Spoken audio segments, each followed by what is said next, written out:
اهلا وسهلا بكم في فيديو جديد من فيديوهات الفهيم. نزل حساب بنك جديد بالدولار الامريكي من بنك مصر، وهو حساب المنجز من بنك مصر. هنتكلم ان شاء الله عن مميزات وعيوب هذا الحساب، والحساب ده ينفع لمين وما ينفعش لمين. كل التفاصيل ان شاء الله هنتكلم فيها في الحلقه دي. بس قبل ما نخش في الحلقه بتاعتنا، لو انت اول مره تشوف الفيديو انصحك جدا تشترك في القناه وتفعل زر الجرس على الكل، ويلا بينا ندخل على التفاصيل. مبدئيا كده، حساب المنجز ده بيتفتح للاشخاص المصريين اللي عمرهم فوق ال 15 سنة، ومش شرط يا جماعة اثبات دخل، ومش شرط يكون عندك مهنة في البطاقة الشخصية عشان خاطر تفتح هذا الحساب. اول حاجة كده هنبدأ بيها، ده طبعا الموقع الرسمي بتاع بنك مصر اللي قدامكم ده. فتح الحساب، الحد الادنى لفتح الحساب هو 50 دولار امريكي زي ما انتم شايفين هنا في البند رقم واحد، والحد الادنى لاحتساب العائد هو 100 دولار، لانه بينزل على الحساب ده عائد شهري، بيكون عائد سنوي بس مقسم وبينزل شهريا. والاحتساب الحد الاقصى للحساب او الحد الاقصى للحساب نفسه ككل، مش كمان العائد، هو 14800 دولار. بيقول لك كمان ان من مميزاته الحصول على عائد مميز يصرف بكل شهر، وتخفيض 50% من المصروفات الدورية على الحساب. مصروف الحساب الدولاري العادي بيكون متوسط 1 دولار في الشهر، يعني مثلا 3 دولار بيتخصموا منك كل 3 شهور، فهنا هيكون 1.5 دولار كل 3 شهور، لان هنا بيقول لك في تخفيض 50%، ودي من احد المميزات. اصدار بطاقه خصم فوري على الحساب. الحساب ده بيطلع له بطاقه او بيطلع له فيزا بالدولار الامريكي، بيكون سعرها 20 دولار وبتجدد سنويا. بتعرف انك انت تطلع فيزا على الحساب ده بدون اي مشكله، وده اللي احنا عايزينه، لان الفيزا تقدر تستعملها في الدفع الاونلاين، وتقدر كمان تستعملها من اي ماكينه اي تي ام بتدعم الدولار الامريكي وليس الجنيه المصري. تمام. بعد كده سهوله التعامل على الحساب من خلال فروع البنك، دي حاجه معروفه، وسهوله الاستعلام عن حسابات وتنفيذ العديد من المعاملات البنكيه مجانا من خلال الخدمات المقدمه من بنك مصر. دي كده المميزات. هندخل بقى بعد كده على الشروط والاحكام، ودي مهمه جدا جدا. قال لك هنا الحد الادنى للعمر بتاع المتقدم يكون 15 عام. تمام. وهنا في الحد الاقصى للمعاملات، طبعا كل حساب له حد اقصى للمعاملات، لازم تعرف الحدود دي كويس عشان خاطر ما تدخلش في مشاكل مع البنك. الحدود اليوميه بتكون 1700 دولار امريكي، والحدود القصوى للمعاملات بتكون 5800 دولار امريكي. والحد الاقصى لرصيد الحساب ده المفروض ان هو ما يتخطاش ال 14800 دولار. المشكله بقى في الحساب ده، او اللي هو الحاجات اللي هي من ضمن العيوب اللي احنا بنتكلم فيها في الحساب اللي هو المنجز بتاع بنك مصر بالدولار، هو بالنسبه لي انا كمحمد وكاي شخص تاني هيكون مشكله واحده بس. ايه هي؟ ان انت هنا البنك مش بيدي لك دولار امريكي. البنك يا جماعه مش بيوفر لك دولار، انت اللي بتوفر الدولار للبنك وتروح تديهولهم. اي نعم، هو مش هيسألك انت جايب الفلوس دي منين، مش هيسألك عن مصدر الدخل، مش هيسألك عن المهنة لو مكتوبة في البطاقة ولا مش مكتوبة، سواء طالب سواء حاصل على كذا او مهنة، محدش هيكلمك في اي حاجة من دي. بس انت اللي بتوفر الدولار للبنك، وطبعا ديت بتكون مشكلة وعقبة لمستخدمين كتير جدا داخل مصر.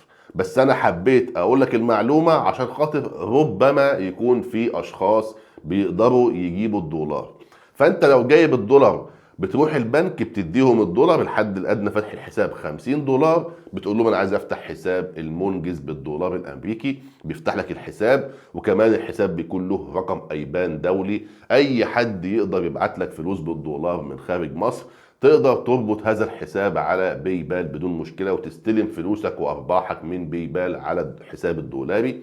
تقدر كمان تبعته لاي شخص او تحطه على اي منصه بتاعت فريلانسنج، تقدر من خلالها تسحب الفلوس بتاعتك على الحساب، لانه حساب دولاري وقابل الشغل والتعامل بالدولار الامريكي. والفيزا اللي بتطلع عليه بتكون من فيزا، وبتكون تابعة للحساب الدولاري، تقدر تستخدمها بدون اي مشاكل.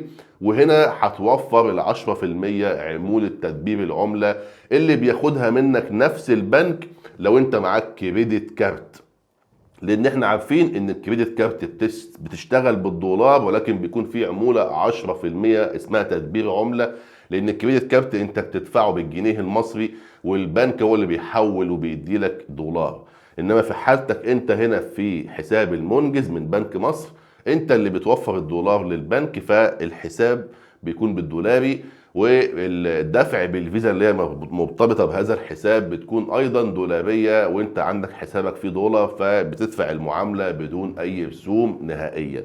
الرسوم بس اللي بتكون عليك زي ما قلت لك في البدايه بتكون $1.5 كل 3 شهور، لان هنا في تخفيض 50%، ورسوم الفيزا بتكون $20، وتجديدها السنوي كمان بيكون ب$20. ايضا الحاجة التانية كمان ان في منجز باليورو زي ما انتم شايفين كده، ولكن تعتبر نفس الشروط بتاعة الدولار، ولكن هنا مش موضحين ان في انك انت تقدر تطلع يعني فيزا باليورو، فهو فقط حساب يورو تقدر تستخدمه برضه 50 يورو، والحد الاقصى للحساب 13200 يورو، وهنا الحدود القصوى زي ما انتم شايفين 1600 يورو يوميا و5200 يورو، يعني تقريبا يعتبر زيه زي الحساب اللي هو الدولاري اللي احنا اتكلمنا عنه، ولكن الدولاري بيفرق فقط ان انت تقدر تفتح او تقدر تفتح تستلم منه فيزا دولارية، ودي طبعا بتكون خطوة مهمة جدا، وهو ده اصلا المهم في الموضوع للناس اللي زينا اللي مش معاهم فيزا يدفعوا بيها بالدولار.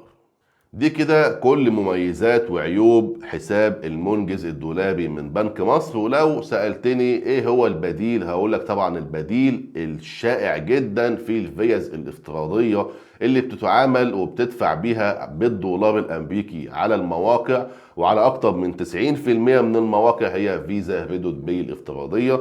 شرحتها كتير جدا على القناة، وهتلاقي قائمة تشغيل كاملة تخص فيزا ريدوت باي على القناه، وهسيب لك كمان رابط التسجيل المباشر في فيزا ريدوت باي الافتراضيه. سعر الفيزا بيكون $10 وسعر لمده 3 سنوات، وكمان لو سجلت من خلال الرابط اللي هسيبه لك اسفل الفيديو هتحصل على $5 امريكي. ادخل وشوف المميزات بتاعه الفيزا. وطبعا فيزا ريدوت باي انت بتدخل على الحساب بتاعها وعلى التطبيق بتاعها، بتقدر بكل سهوله تشتري USDT اللي هو الدولار الرقمي اللي بنستخدمه على الفيزا، وتقدر تدفع مقابل الكلام ده فودافون كاش او انستا باي من داخل خدمة او خاصية البي تو بي داخل تطبيق ريدوت باي. كل التفاصيل والشرح هتلاقيها في قائمة التشغيل الخاصة بفيزا ريدوت باي. ولحد هنا نكون وصلنا لنهاية الحلقة بتاعتنا. اشوفك ان شاء الله في يوم جديد وفي فيديو جديد، واي حد عنده سؤال سيبولي في التعليقات وانا ان شاء الله ارد عليه.